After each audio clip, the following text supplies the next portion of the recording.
Olha, a gente vai falar de um assunto agora muito interessante e importante. Tem muitas pessoas que têm bebês, né, pequenininhos em casa, e seja a mamãe ou o papai diretamente que cuidam, ou outros cuidadores, né, os avós, enfim, outras pessoas, babá, que cuidam em casa, tem que ficar muito alerta. Olha só os dados que impressionam, são dados contabilizados na Sociedade de Pediatria do Rio Grande do Sul, que dá conta de que no Brasil 13 recém-nascidos morrem por dia asfixiados. Não é nenhum tipo de doença, é uma condição que realmente acomete os bebês, tem que tomar cuidado, por isso tem todo um manejo, digamos assim, com as crianças pequenas e cuidados especiais. Essa marca em função da asfixia, né, morte por asfixia, já está em mais de 4.500 óbitos por ano. Por ano. Que coisa, né? Eu vou conversar agora sobre esse assunto, por que acontece isso e como evitar esse tipo de situação com o Dr. Marcelo Porto. Ele é vice-presidente da Sociedade de Pediatria do Estado do Rio Grande do Sul. Dr. Marcelo, bom dia, tudo bem? Bom dia, tudo bem. Doutor Marcelo, impressionante, né? Bebês morrendo por asfixia. Isso é uma condição do bebê recém-nascido? É uma condição neonatal? Ou isso é o quê? Falta de cuidado? Não, tem uma pequena confusão aí com essa questão da terminologia, viu? Esses números que tu deste de asfixia são nenês que morrem ou no parto ou na primeira semana de vida, por situações que poderiam ter sido, na maior parte delas, revertidas ao nascimento ou com cuidados pré-natais adequados, tá? É diferente do nenê que morre mais tarde por sufocação, por exemplo, que é a principal causa de morte por acidente no primeiro ano de vida, tá?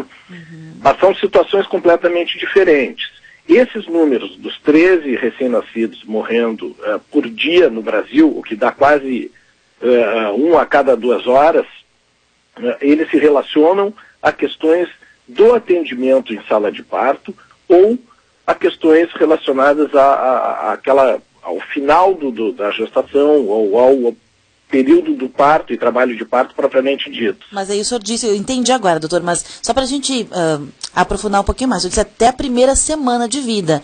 Então, quer dizer, que existe um risco ainda, ou existe um cuidado maior com esse bebê logo que ele sai do hospital, porque a gente sabe que o bebezinho, ele nasce hoje e no dia seguinte, se tudo bem, já está indo para casa, né?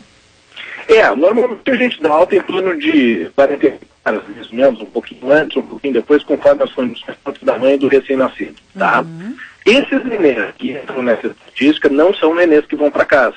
Entendi. Tá? Ok. São nenês que estavam graves o suficiente, ficaram internados e acabaram ainda morrendo nessa fase. Agora, no nenê que vai para casa, a gente tem sim que ter uma série de cuidados.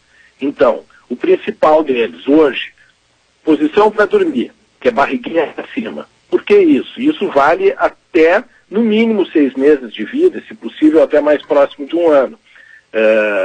Porque essa é a posição que previne o que se chama da síndrome da morte súbita do lactente. Então, quando se adotou essa posição no mundo inteiro, houve uma diminuição muito importante dos casos de morte pela síndrome da morte súbita do lactente. Então, esse é um cuidado. A outra questão, a gente não deve deixar o nenê em um local fofo demais para dormir. O colchão tem que ser firme, não pode estar cheio de coberta, não pode ter um travesseiro, né, que afunde, né? O pessoal enfeita a cama todo com aqueles forros e bichinho de pelúcia, né? Exatamente, né? E alguns detalhes, assim, às vezes tu tem uma correntinha que prende o bico, ou que prende, sei lá, alguma medalhinha, alguma coisa assim. O neném não deveria usar esse tipo de coisa, porque pode se estrangular com aquilo ali, né? Olha só. Brinquedo que possa soltar peça, que o neném vai colocar na boca e possa aspirar. Então, são situações graves, todas elas, mas diferentes, daquela relacionada à asfixia periparto, né, e essa outra que a gente chama de sufocação, que acaba asfixiando o nenê também. São coisas diferentes. Voltando a essa questão, então, da asfixia no periparto, logo que o bebê nasce, com complicações, por que chega ao ponto de ter complicações? Está faltando exames? O que falta para a gente poder ter uma qualidade de nascimento um pouco melhor? Eu acho que é uma soma de coisas. Falta a gente ter pré-natal adequado e falta a gente ter ainda pessoal treinado para o atendimento do recém-nascido em sala de parto. Tá? O que hoje se tem, assim, em termos de estatística, se a gente tem um atendimento do recém-nascido por profissional treinado, essas situações são reduzidas em quase 50%. Então, a Sociedade Brasileira de Pediatria, e aqui na nossa, como filiada, a gente também representa isso, nós temos um programa de reanimação neonatal, que é um programa de treinamento tanto de médicos quanto de outros profissionais de saúde que se envolvem no atendimento ao recém-nascido em sala de parto.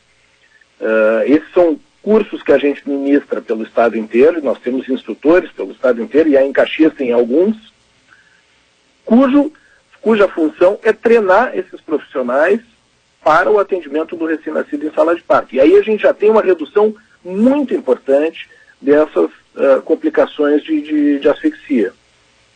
O problema é que a gente ainda tem muito no Rio Grande do Sul, pessoas atendendo sem treinamento, ou até recém-nascidos nascendo sem assistência, né? Uhum, é verdade, impressionante, mas ainda acontece. Na contramão disso tudo, doutor Marcelo, vem aí um movimento muito grande do parto humanizado, né? Que é um outro conceito, não quero aqui entrar em detalhes da questão, mas esse tipo de situação são de gestantes que já vêm com algum tipo de deficiência de acompanhamento ou com dificuldade desse acompanhamento. Então tem duas frentes aqui, né? Uma frente de desassistência, né? E um movimento novo que é pelo parto humanizado. Qual é a sua opinião sobre isso?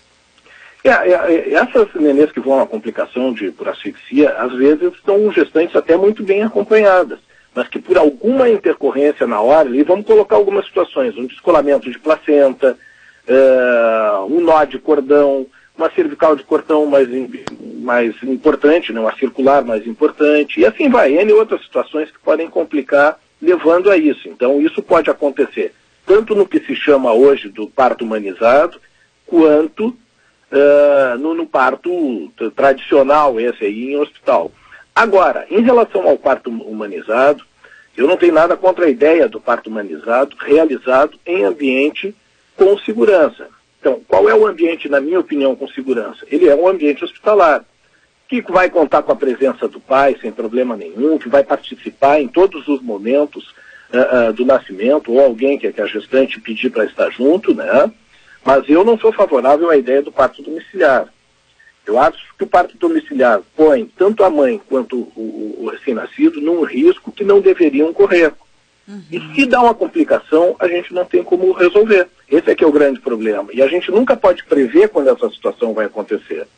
Entendi. É claro que a maior parte dos nenês nasce muito bem. A gente vê nenê nascendo em ônibus, em viatura, né, em casa, assistido às vezes pelo corpo de bombeiros, ou nasce bom, ótimo.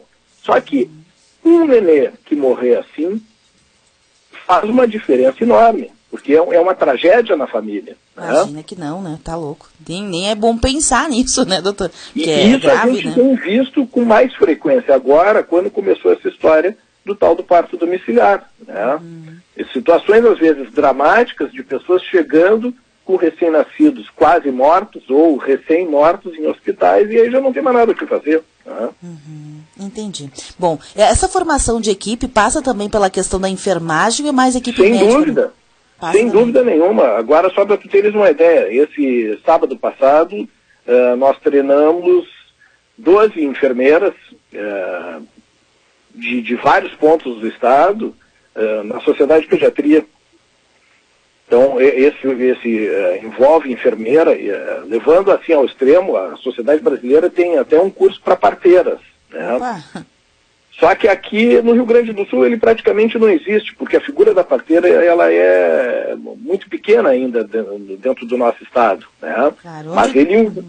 Não, eu ia dizer, onde tem hospital não tem essa necessidade. Tem localidades no Brasil que a gente sabe que pelo distanciamento de hospitais acaba sendo uma figura importante, né? Claro, e aí ela tem que estar treinada, né? Então existe esse programa também. Agora, aqui no Rio Grande do Sul a gente treina pediatra, a gente treina outros médicos, a gente treina enfermeiras, técnicas de enfermagem, já treinei fisioterapeuta, todo mundo que de alguma forma possa estar envolvido com isso. O que a gente quer é que tenha o maior número possível de pessoas treinadas, né? E a gente tenha resultados cada vez melhores com os nossos recém-nascidos. Tá certo, então. Doutor Marcelo, tá muito bem explicado, fica aqui o alerta, então, esses cuidados necessários. Pro bebê que vai para casa também não quer dizer que porque foi para casa tá tudo 100% sem nenhum tipo de alerta, né? Fica esse alerta, Exatamente. porque também é uma situação que acontece a morte súbita. Então, o bebezinho que chega em casa tem que dormir de barriguinha para cima e livre de objetos que possam prender no pescoço ou que possam asfixiá-lo no redor da caminha, é isso? Exatamente. E mais um detalhe que eu queria chamar a atenção. Jamais usar medicamentos com o nenê sem a prescrição do pediatra. Tá? As pessoas têm mania, não, vai dar um remedinho para cólica. Aí não sei quem sugere um remedinho para alguma dor que acham que o recém-nascido está sentindo. Nenê não tem que ficar tomando remédio a troco de nada. Até porque o trato, vale dizer, né, o trato digestório do bebê, ele, depois que nasce, ainda não está todo formado, né, doutor? Não, é todo ele, na verdade, né, vai seguir ainda em processo de amadurecimento e formação, né? Então a gente não pode bobear nesse tipo de situação, tá? Certo. Doutor Marcelo, obrigado, um forte abraço, viu? Outro, prazer. Tchau. Até. Tchau. Gostei do jeito, doutor Marcelo, não pode bobear, falou e disse, né? Bem isso aí mesmo, às vezes a gente bobeia, né? Bobeia e acaba tendo uma situação muito, enfim, né? Às vezes até dramática, né? Quantas pessoas às vezes vão desesperados, né? Procurar ajuda médica em plantão hospitalar justamente porque bobeou, né? Bobeou com alguma coisa, algum remedinho, alguma posição equivocada, né? Não dá para deixar a criança desprotegida. E outra, nessa mania de colocar bebê na cama de casal.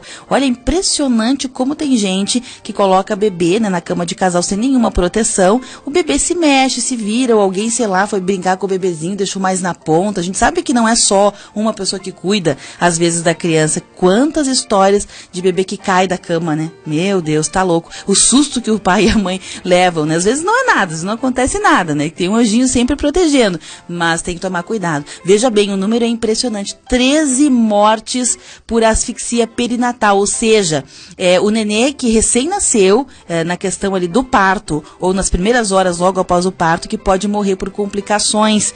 Então tem que ter uma equipe bem treinada, isso passa pela equipe treinada. E depois, quando vai para casa, tem aquela outra morte também por asfixia, por sufocamento, que eles chamam de morte súbita. Então nada de colocar o bebê dormir de ladinho. Todo mundo acha que o bebê dormindo de ladinho não vai se sufocar, não vai engolir saliva, né? Se regurgitar o leitinho, coisa assim, vai ficar mais protegido. E é justo o contrário. A melhor posição para o bebê dormir sempre, até 6 meses de idade, é de barriguinha para cima. 9h47.